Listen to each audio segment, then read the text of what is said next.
तो जी हाँ, welcome to all of you in chemistry by साधनवर and photon online science academy. अभी के अभी जो हम टॉपिक डिस्कस करने वाले हैं, ये टॉपिक बड़ा ही खूबसूरत सा टॉपिक है और ये हमारी बुक जो ऑर्गेनिक केमिस्ट्री है, organic chemistry FSc second year की, उसका जो टॉपिक है चैप्टर नंबर 8। चैप्टर नंबर 8 का एक टॉपिक है नोमेनक्लेचर ऑफ अल्केन, और चैप्टर 8 का नाम मैं आपको बताता चलूं। चैप्टर 8 का नाम है एलिफेटिक हाइड्रोकार्बन। Aliphatic hydrocarbon. अब एलिफेटिक हाइड्रोकार्बन चैप्टर 8 का एक topic nomenclature of alkane. Alkane जिसमें सारे बॉन्ड सिंगल बॉन्ड होते हैं। अगर आप अपनी एक्सरसाइज ओपन करें चैप्टर नंबर 8 की, तो उसका क्वेश्चन नंबर 6 का ये आंसर भी है। तो एक तीर से दो शिकार, आपका टॉपिक भी क्लियर और आपका एक्सरसाइज का क्वेश्चन नंबर 6 का आंसर भी आपको मिल जाएगा। तो चलिए चलते हैं। एक चीज मैं और आपके साथ शेयर करना चाहता हूं, अगर आप हमारी 1-on-1 बहुत शानदार ग्राफिक टैबलेट की मदद से कलरफुल क्लासेस ज्वाइन करना चाहते हैं, बिल्कुल फ्री ट्रायल क्लासेस हैं, तो आप ट्यूशन एंड कोचिंग क्लासेस के लिए इस व्हाट्सएप नंबर 033179133737 पे टेक्स्ट कीजिएगा। व्हाट्सएप नंबर है, व्हाट्सएप मैसेज कीजिएगा। चलते हैं जनाब। पहला रूल है locate the longest continuous chain of carbon atoms. The chain determine the parent name for the alkane. मैंने कोशिश की है कि जो बुक की वर्डिंग हो बिल्कुल वही कॉपी करूं ताकि आपको समझाऊं, और जब आप इसके बाद टेक्स्ट बुक पढ़ें तो आपको बड़ी आसानी हो। Locate the longest continuous chain of carbon atoms. The chain determine the parent name for the alkane. For example, आपके पास कोई ऑर्गेनिक कंपाउंड है, 1 2 3 4 5 6 उसमें कार्बन है। इस ऑर्गेनिक कंपाउंड में 6 कार्बन है और यहाँ पर एक और मिथाइल लगा है। इसके हम हाइड्रोजन जोड़ देते हैं। देखते रहिएगा, जो चीज़ ना समझ आए फौरन आप कमेंट करके पूछ सकते हैं। अब आपने इसको नंबर करना है, तो आपने सबसे पहले ये करना है लॉन्गेस्ट कंटिन्यूअस चेन को सिलेक्ट करें। तो आप देखें कि जो ये वाली चेन है 1 2 3 4 5 6, ये लॉन्गेस्ट चेन बन रही है, ये जो मैंने ब्लू कलर से शो की है। तो आपने इसको सेलेक्ट कर लेना है, बस यही इसमें बात थी। Select the longest continuous chain, ये रूल नंबर फर्स्ट था। एक और एग्जांपल से इसी रूल को समझते हैं। 1 2 3 4 5 6 7, बल्कि 6 ही कर दें। 1 2 3 4 5 6। यहाँ पर भी एक और स्ट्रक्चर हमने ड्रा कर दिया। इनके फिर हमने बॉन्ड पूरे कर दिए, इनके हमने क्या कर दिए, बॉन्ड पूरे कर दिए। ठीक हो गया। अब जरा लॉन्गेस्ट कंटिन्यूअस चेन को सिलेक्ट करें तो पता चलेगा कौन सी है। अगर मैं ये वाली, यहाँ एक हाइड्रोजन आएगा, अगर मैं ये वाली चेन लेता हूँ 1 2 3 4 5 6, तो ये 6 एटम्स वाली चेन है। मैंने देखना है कि क्या कोई और लॉन्गेस्ट चेन की पॉसिबिलिटी है, तो है, बिल्कुल है। ये देखिए, अगर मैं ये लेता हूँ 1 2 3 4 5 6 7, जो मैंने येलो कलर से नंबरिंग की है ना, ये देखें, ये लॉन्गेस्ट कंटिन्यूअस चेन बन रही है 7 कार्बन एटम वाली। तो मैंने इसको सिलेक्ट करना है। वो जो ब्लू कलर से नंबरिंग की है उसमें 6 कार्बन एटम बन रहे, जो येलो कलर से नंबरिंग की उसमें 7 कार्बन एटम बन रहे। हमने कौन सी लेनी है, कौन सी चेन लेनी है, जो longest continuous chain of carbon atoms हो, जिसमें ज्यादा कार्बन एटम्स के चेन हो। तो यही पहला रूल है। गुड हो गया जी। अगले रूल पे आ जाएं। बहुत सिंपल रूल है। अगला रूल ये है, number the longest chain beginning from the end of chain nearer the substituent. Substituent कहते हैं ब्रांच को। सब्स्टिट्यूएंट किसे कहते हैं, ब्रांच को। मिसाल ले लीजिए, 1 2 3 4 5 6 कार्बन हैं और हम उनके हाइड्रोजन ज़रा पूरे कर रहे हैं, और हमने हाइड्रोजन पूरे कर दिए। यहाँ पर एक सब्स्टिट्यूएंट लग गया। ये जो ब्रांच लगी है ना, इसको बोलते हैं सब्स्टिट्यूएंट ब्रांच। अब मैंने इसको नंबरिंग करना है, तो अब मैं नंबरिंग कहाँ से करूँगा? क्या मैं नंबरिंग इस एंड से करूँ या मैं नंबरिंग इस एंड से करूँ? क्या मैं नंबरिंग इस एंड से करूँ या मैं नंबरिंग इस एंड से करूँ? तो नंबर उस एंड से करना है जिस एंड से ब्रांच, ये जो ब्रांच अटैच है इसको सबसे छोटा नंबर मिले। अगर मैं नंबरिंग यहाँ से करता हूँ 1 2 3 4 5 6 तो काम खराब। अब मिथाइल को क्या नंबर मिला, 5th कार्बन पर मिथाइल अटैच है, काम खराब। लेकिन अगर मैं नंबरिंग इसको मैं इरेज करके मैं नंबरिंग अगर इस सिरे से करता हूं तो आप देखें 1 2, हाँ अब मिथाइल को 2 मिला, 3 4 5 6, अब मिथाइल को क्या मिला 2।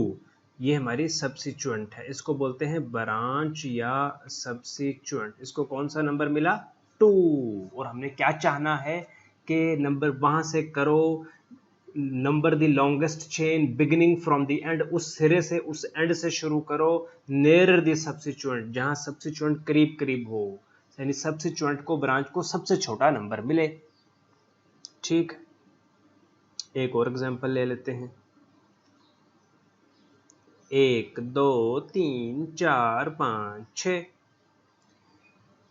भैया जी एक और एग्जांपल ले लेते हैं। इनके हाइड्रोजन पूरे करें, जिंदगी गुजर जाएगी इनके हाइड्रोजन पूरे करते हुए। अब मैं नंबरिंग कहाँ से करूं? सबसे पहले तो लॉन्गेस्ट कंटिन्यूस चेन, जो कि ये वाली मुझे लेनी है क्योंकि इसमें 7 कार्बन एटम है। ये वाली लॉन्गेस्ट कंटिन्यूस चेन लेनी है क्योंकि इसमें 7 कार्बन एटम है। अब अगर मैं नंबरिंग यहाँ से करता हूँ 1 2 3 4 5 6 7, तो इस ब्रांच को, ये सब्स्टिट्यूएंट है, ये ब्रांच है, इसका नाम है मीथाइल। इस ब्रांच को 5th कार्बन मिल रही है, मसला खराब। अब आप देखिएगा मैं नंबरिंग चेंज करने वाला हूँ। ओहो, लॉन्गेस्ट कंटिन्यूस चेन ये वाली थी, वो तो हमने बात क्लियर कर दी। ठीक, यहाँ पर एक कार्बन था। अब देखिएगा अब मैं नंबरिंग कहाँ से करने वाला हूँ।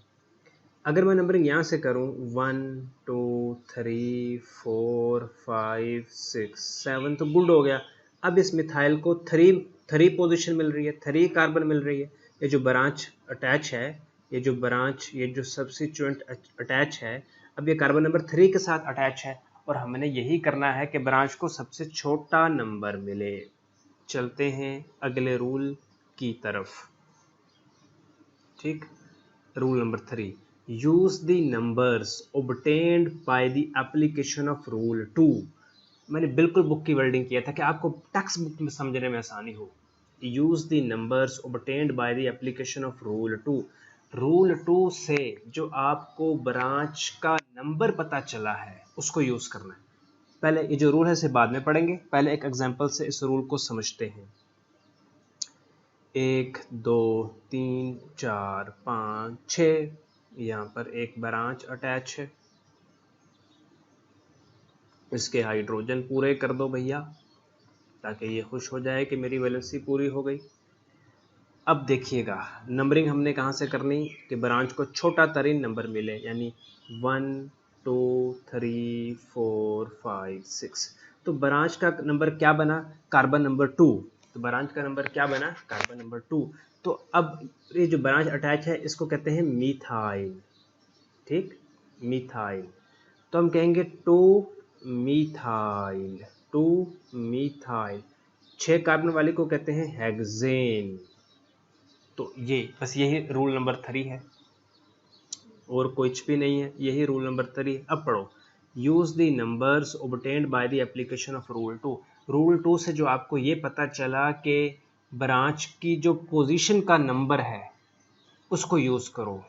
शुरू में लिखो, designate the location of substituent group, यानी उसको बताओ कि ब्रांच की पोजीशन किस कार्बन के साथ है, ये बताओ। रूल नंबर 2 से आपको ये पता चला कि मिथाइल या ब्रांच किस कार्बन के साथ लगी हुई है। रूल 3 में आप ये लिखो कि ये जो ब्रांच है किस कार्बन के साथ लगी हुई है, जैसा कि हमने लिखा कार्बन नंबर 2 के साथ मिथाइल लगा हुआ है। The parent name is place last, जैसा कि पेरेंट नेम हेक्सेन है, हमने उसे एंड पे रखा है। And the substituent group preceded by numbers, और ये जो सब्स्टिट्यूएंट ग्रुप है उसे हमने पहले रखा और नंबर इससे भी पहले रखना है। किस नंबर को, जो कि ये बताए कि लोकेशन क्या है ब्रांच की। Designating its location on chain is placed first, यानी वो नंबर जो इस कार्बन चेन पर, जो इस चेन पर ब्रांच की पोजीशन को, ब्रांच की लोकेशन को बताता है, उस नंबर को शुरू में लिखो। एक और एग्जांपल से इसी चीज को समझते हैं।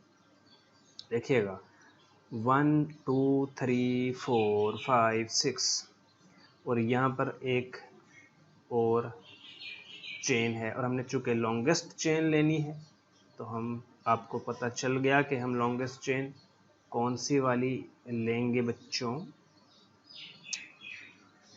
हमने जो लॉन्गेस्ट चेन लेनी है वो ये वाली लेनी है, 1 2 3 4 5 6 7। अब इसमें ये जो मिथाइल है इसकी पोजीशन क्या है, कार्बन 3 के साथ, हम लिखेंगे 3।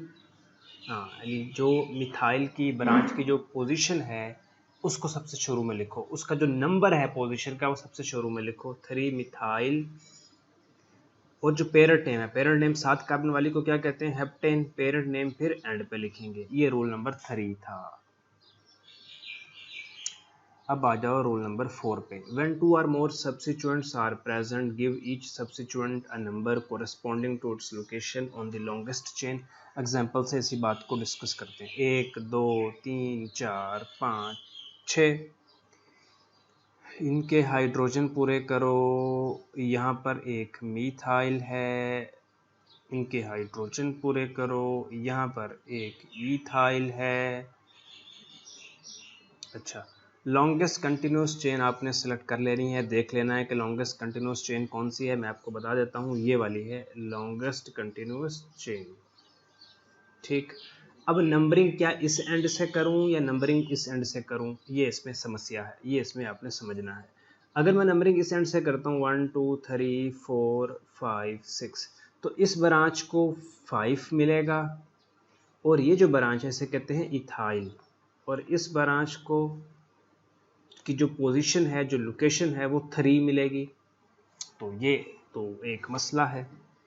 अब दोबारा देखिएगा, इस स्ट्रक्चर को मैं ज़रा दोबारा लिखता हूँ, फिर ब्लू कलर से CH3 CH2 CH2, दोबारा से लिख रहा हूँ ताकि कंपैरिजन करके समझा सकूँ। CH2 CH3 CH3। तो देखिएगा, मैंने नंबरिंग इस सिरे से करनी है या इस सिरे से। ऊपर मैंने आपको करके दिखा दी कि नंबरिंग मैंने इस एंड से की। अब मैं नंबरिंग इस एंड से करता हूँ 1 2, तो गुड हो गया, मिथाइल को 2 मिला और हम यही चाहते हैं कि ब्रांच को छोटा नंबर मिले, 3 4, गुड हो गया। इथाइल को 4 मिला, इथाइल को 4 मिला, मिथाइल को 2 मिला। जबकि ऊपर वाले सिरे से, ऊपर वाले एग्जाम्पल में देखिए जहां से हमने नंबरिंग की, मिथाइल को 5 मिल रहा है, इथाइल को 3 मिल रहा है। तो यानी अगर आप देखें यहाँ से नंबरिंग करते हैं तो ब्रांच को तीसरा नंबर मिलता है, और अगर आप इस एंड से नंबरिंग करते हैं तो ब्रांच को दूसरा नंबर मिलता है। 2 छोटा होता है 3 से, तो हमने इस तरह नंबरिंग करनी है कि ब्रांच को छोटा नंबर मिले। और अब चूंकि ABC में देखें, अल्फ़ाबेट में देखें, इथाइल पहले आता है क्योंकि E पहले आएगा, M बाद में आता है, यानी मिथाइल बाद में आता है। तो हम इसका नाम कुछ ऐसा रखेंगे। मिथाइल की पोजीशन क्या है, 4, सॉरी इथाइल की 4 इथाइल, और मिथाइल की पोजीशन 2 है, 2 मिथाइल, और पेरेंट चेन में 6 कार्बन एटम है तो हेक्सेन। तो ये इसका नाम रखा जाएगा, 4 ethyl 2 methyl hexane, 4 ethyl 2 methyl hexane. हाँ, नंबरिंग आपने क्यों इस सिरे से करनी है, क्योंकि इस सिरे में जो ब्रांच है उसको नंबर 2 मिल रहा है, और अगर आप इधर से नंबरिंग करेंगे, इस सिरे में जो ब्रांच है उसे नंबर 3 मिल रहा है और हमें छोटा नंबर देना है। तो ये बात हमने क्लियर की। रूल 5 पे देखें, when two substituents are present on the same carbon atom, use that number twice। when two substituents are present on the same carbon atom, use that number twice, 2 दफ़ा, 1 2 3 4 5 6। तो देखिएगा इधर भी मिथाइल लगा है, इधर इथाइल लगा है, बाकी भी हाइड्रोजन पूरे कर देते हैं। लॉन्गेस्ट कंटिन्यूस चेन सेलेक्ट करनी है, वो मैंने आपको सेलेक्ट करके दे देता हूँ। अगर मैं यहाँ से नंबरिंग करूँगा 1 2 3 4, तो ब्रांच को 4 नंबर मिलेगा। तो अगर मैं यहाँ से नंबरिंग करूँगा 1 2 3, तो ब्रांच को 3 नंबर मिलेगा। इसका मतलब है ये नंबरिंग सही नहीं है। इस तरफ से नंबरिंग करें 1 2 3 4 5 6। अब कार्बन नंबर 3 पर मिथाइल लगा है, इसको कहते हैं मिथाइल। मिथाइल लगा है एज ए ब्रांच, और इथाइल भी लगा है। अब मिथाइल और इथाइल एक ही कार्बन पर लग गए हैं तो कोई मसला नहीं है। तो अब इस नंबर को हम 2 दफ़ा यूज़ करेंगे, यानी कार्बन नंबर 3 जिस पर मिथाइल भी लगा है, जिस पर इथाइल भी लगा है, इसे twice use that number twice. देखिएगा 3 इथाइल, 3 मिथाइल। इथाइल को पहले लिखना है क्योंकि अल्फ़ाबेटिकली एबीसी में इथाइल ई पहले है, और पेरेंट नेम क्या बन रहा है, हेक्सेन। तो इस तरह हमने नाम रख देने हैं, आसान है। अब 6 को देखें। When two or more substituents are identical, indicate this by use of prefixes. Prefixes कहते हैं जो शुरू में लिखना हो, di, tri, tetra and so on. Then makes certain that each and every substituents, ये substituents as a number, commas क्या हो गया, commas are used to separate number from each other. Example से इसको हम क्लियर करते हैं। 1 2 3 4, ठीक। CH3 CH, यहाँ पर एक मिथाइल लगा है, यहाँ पर एक मिथाइल लगा है। तो अब सबसे पहले तो देखिए कि नंबरिंग कहाँ से करूँ। 1 2 3 4, इस तरफ से भी कर लें तो वही बात हो जाएगी। अब देखिए 2 पर भी मिथाइल लगा है, 3 पर भी मिथाइल लगा है, तो हम लिखेंगे 2 3 हाइफन। हमने कहा कि अगर अब यूज़ करो डाई, क्योंकि 2 मिथाइल है तो डाई, तो हम यूज़ करेंगे डाई मिथाइल। पेरेंट चेन में कितने कार्बन एटम बन रहे हैं, 4, तो कहेंगे ब्यूटेन। इस तरह हमने इसका नाम रखना है। एक एग्जांपल और देखें। 1 2 3 4 5, यहाँ पर एक मिथाइल लगा है, यहाँ पर एक मिथाइल लगा है, यहाँ पर एक मिथाइल लगा है। बाकी हाइड्रोजन ज़रा पूरे कर दें, कर दिए। अब नंबरिंग कहाँ से शुरू करें, कहीं से भी शुरू कर लें, बात तो एक ही बन रही है।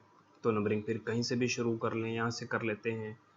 नहीं, एक ही बात बन रही है। 1 2 पर मिथाइल है, 3 पर मिथाइल है, 4 पर मिथाइल है, 5। तो अब देखें 2 3 4, क्योंकि 2 पर भी मिथाइल है, 3 पर भी मिथाइल है कार्बन, 4 कार्बन पर भी मिथाइल है, तो कितने मिथाइल हो गए, 3। तो 3 के लिए हम ट्राई मिथाइल, और 5 कार्बन वाली लॉन्गेस्ट कंटिन्यूस चेन 5 कार्बन वाली है तो उसे कहेंगे पेंटेन। तो मियाँ जी ये रूल था। एक एग्जांपल और देखें, ठीक। 1 2 3 4, यहाँ एक मिथाइल है, यहीं दूसरा मिथाइल है, यहाँ तीसरा मिथाइल है, यहीं चौथा मिथाइल है, यहाँ भी हाइड्रोजन पूरे कर दें। तो आ जाएं नंबरिंग करने के लिए, मैदान में आ जाएं। 1 2 3 4, 2 पर एक मिथाइल, 2 पर दूसरा मिथाइल, कार्बन 3 पर एक मिथाइल, कार्बन 3 पर दूसरा मिथाइल, टोटल हो गए 4 मिथाइल। तो 2 क्योंकि 2 कार्बन नंबर 2 पे 2 दफ़ा मिथाइल है, 3 क्योंकि कार्बन 3 पर भी 2 दफ़ा मिथाइल है, टोटल मिथाइल हो गए 4। तो टेट्रा मिथाइल और ब्यूटेन की जगह नहीं बची थी, तो मैं इसे ज़रा काट कर दोबारा यहाँ पर लिख देता हूँ। 2 3 3 टेट्रा मिथाइल और ब्यूटेन, ठीक। इसे काटते हैं। तो जी हाँ, ये आप 7 रूल को आ जाएं। 7 रूल को हम डिस्कस कर रहे हैं। When two chain of equal length compete for selection as parent chain, choose the chain with greater number of substituents. जब आपके पास दो चेन हो, एक ही कंपाउंड में दो चेन के दरमियान फटा हो कि इस चेन को as a parent chain choose करना है, तो आपने उस चेन को as a parent chain choose करना है जिसमें ज़्यादा तादाद में ब्रांचेस लगी हों। मिसाल ले लीजिए, मिसाल से इस बात को समझाते हैं।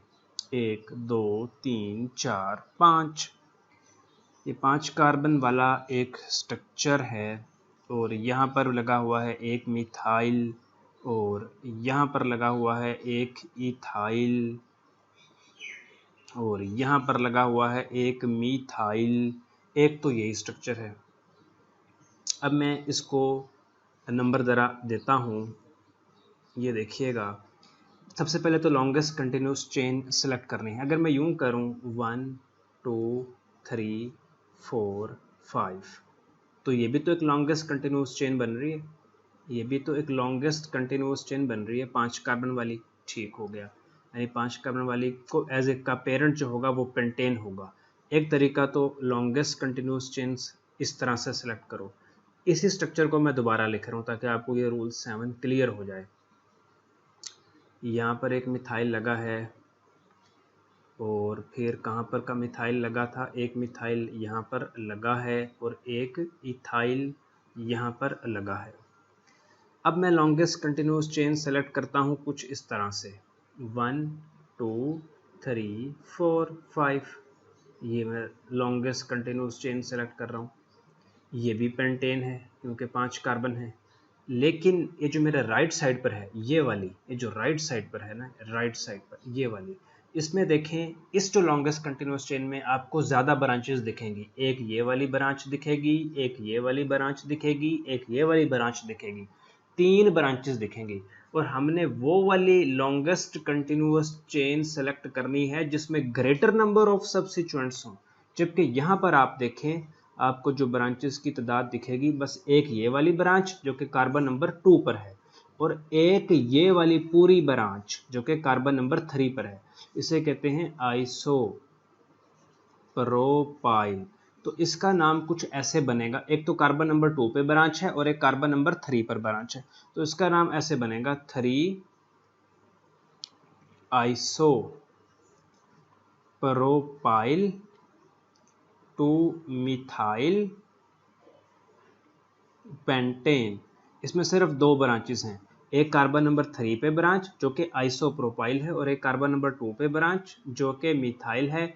और ये गलत है, हमने ऐसे नंबरिंग नहीं करनी, हमने वो वाली चेन सेलेक्ट करनी है जिसमें ज़्यादा तादाद में सब्स्टिट्यूएंट हो। जैसे यहाँ पर अगर आप देखें तो ये भी एक सब्स्टिट्यूएंट है 2 मिथाइल, अगर आप देखें तो यहाँ भी एक सब्स्टिट्यूएंट है 3 इथाइल और यहाँ पर देखें 4 मिथाइल। तो यहाँ पर 3 सब्स्टिट्यूएंट हैं, जबकि इस वाले केस में आइसोप्रोपाइल और मिथाइल सिर्फ 2 सब्स्टिट्यूएंट थे। तो हमने ज़्यादा वाली वो वाली चेन सेलेक्ट करनी है एज ए पेरेंट चेन जिसमें ज़्यादा तादाद में सब्स्टिट्यूएंट हो। तो हम कहेंगे 2 कोमा, अच्छा इथाइल पहले है तो हमें पहले लिखना होगा 3, मैं ज़रा कलर चेंज कर लूँ, पहले हमें लिखना होगा 3 इथाइल, फिर 3 इथाइल के बाद फिर आप लिखें, इधर डालें 3 इथाइल के बाद, जी हाँ 3 इथाइल के बाद फिर आप लिखें डैश 2 कोमा 4, क्योंकि एक जो मिथाइल है वो 2 पर है, दूसरा मिथाइल 4 पर है। 2,4 डाई मिथाइल पेंटेन। तो इस तरह नाम रखना है, ये नाम दुरुस्त माना जाएगा। ठीक, तो ये रूल नंबर 7 मैंने आपको समझाया है। अब आखिरी रूल है rule number 8। When the branching occur at an equal distance from either end of longest chain, then do the numbering on the chain which gives lowest number at first point of difference। ये क्या है first point of difference, इसको भी एक example से हम समझते हैं। देखिएगा, मैं एक एग्जांपल लिखने लगा हूँ। 1 2 3 4 5 6, यहाँ पर एक ब्रांच अटैच कर देता हूँ, यहाँ पर एक ब्रांच अटैच कर देता हूँ, यहाँ पर एक ब्रांच अटैच कर देता हूँ। बाकी सबके हाइड्रोजन मैंने पूरे कर दिए। अब मैं नंबरिंग कहाँ से करूँगा? 1 2 3, बल्कि नंबरिंग मैं यहाँ से करता हूँ, सॉरी नंबरिंग मैं यहाँ से ज़रा करके देखता हूँ। 1 2 3 4 5 6। एक तो ये तरीका हो गया। अब इसी स्ट्रक्चर को दोबारा लिखना है और मैं इसी को दोबारा लिखकर दूसरे एंड से नंबरिंग करके आपको समझाता हूँ कि ये रूल क्या कहना चाहता है। ठीक, CH3 एक ब्रांच यहाँ पर और एक ब्रांच यहाँ पर और एक ब्रांच यहाँ पर।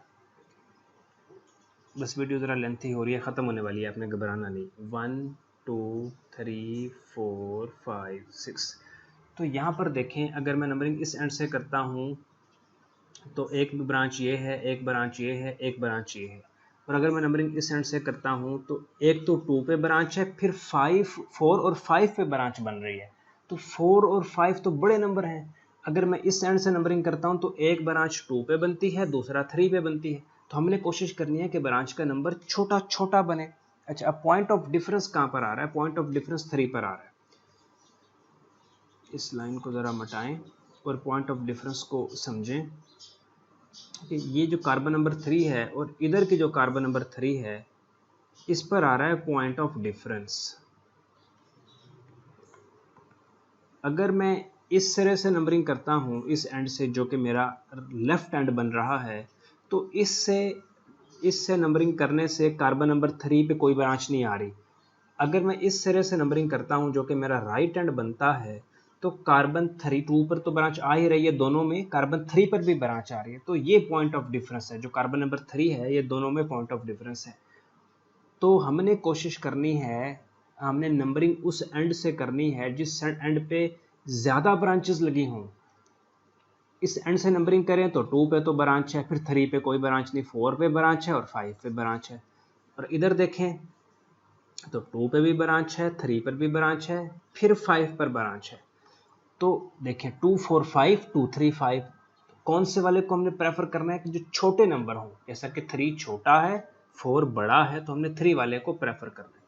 तो जो इसका अगर मैं ये वाला नाम रखता हूँ 2, 4, 5 ट्राई मिथाइल हेक्सेन, तो ये रॉन्ग है। तो ये क्या है? रॉन्ग है। तो ये गलत है, क्योंकि मिथाइल को 4 भी मिल रहा है, जबकि जब मिथाइल को 3 मिल सकता है तो 4 क्यों देना? ये सही है। 2 3 5 ट्राई मिथाइल हेक्सेन, ये करेक्ट है, ये करेक्ट है। तो यही कुछ रूल्स थे। वीडियो लेंथी हो गई, मेरी बातें सुनने का बहुत शुक्रिया। तो मैं आपको शुरू में ले आता हूँ। मैं फिर आपसे कहूँगा कि अगर आप 1-on-1 live coaching classes join करना चाहें, जिनमें आपको सबसे बड़ा बेनिफिट ये है कि आप ऑन द स्पॉट क्वेश्चन कर सकते हैं, तो आप इस व्हाट्सएप नंबर पर मुझे टेक्स्ट करके टाइम और स्केड्यूल पूछ लें। अपना बहुत सा ख्याल रखिएगा और इस वीडियो को अपने क्लास फेलो के साथ ज़रूर शेयर कीजिएगा। अल्लाह हाफिज़।